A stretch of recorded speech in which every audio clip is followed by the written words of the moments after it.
Magandang hapon mga ka-farmers. Ang kamatis dito ang tanim. Ganda. Isang buwan na lang ma-harvest na yun.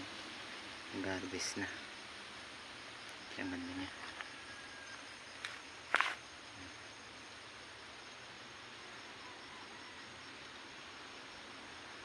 Swerte.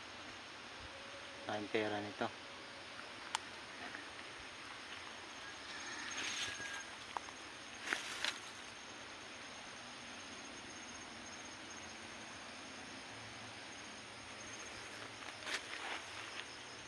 Linis.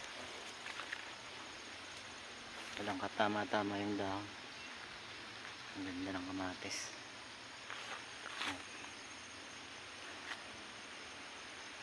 Itong isang puno, ito yung may sakit.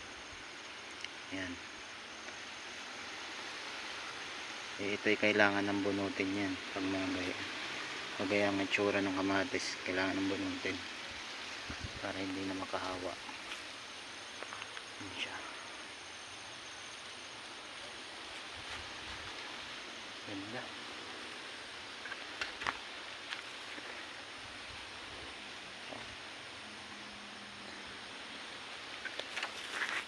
Ganda ng kamatis.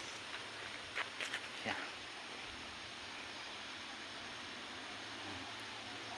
Sante. Abot pa ito sa mahal. Ayan. Ganda.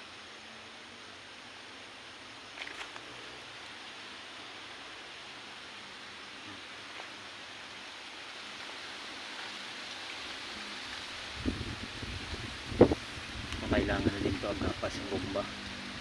Yan, naninilaw na yung dahon ng iba.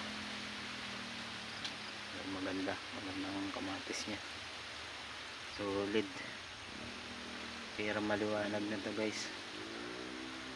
Jackpot.